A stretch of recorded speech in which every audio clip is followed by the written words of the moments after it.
పెట్టుబడి అంటే ఒకప్పుడు కేవలం భద్రత. ఇప్పుడు అది ఒక వ్యూహం, ఒక యుద్ధం.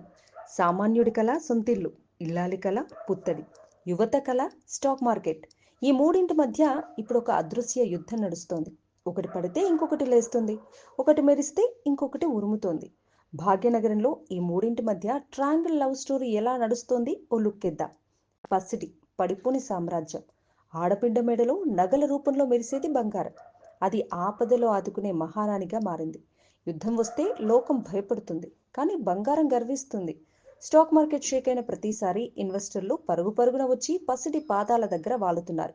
మార్కెట్లో ఎవరిది హవా అయినా క్లైమాక్స్లో కింగ్ మాత్రం పసిడి బిస్కెట్టే. స్టాక్ మార్కెట్ షేక్ చేసే షేర్లు. ఇది అందరికీ అర్థం కాదు. అర్థమైన వాడికి నిద్ర పట్టదు.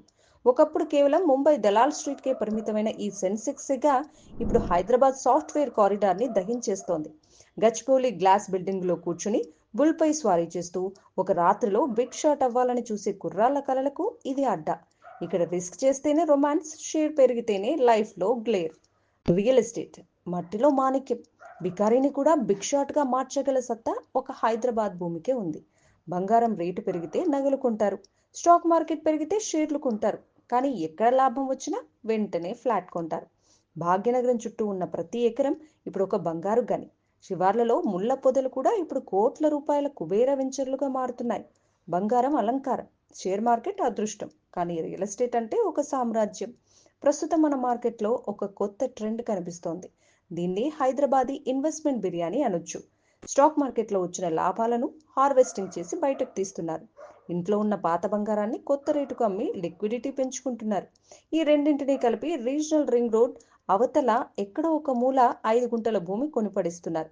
10 ఏళ్ల తర్వాత అదే భూమి వారిని కోటీశ్వర్లను చేస్తోంది.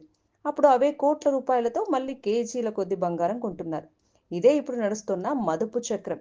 ఏదేమైనా బంగారం ఒక నమ్మకం, స్టాక్ మార్కెట్ ఒక సాహసం, రియల్ ఎస్టేట్ ఒక గమ్యం.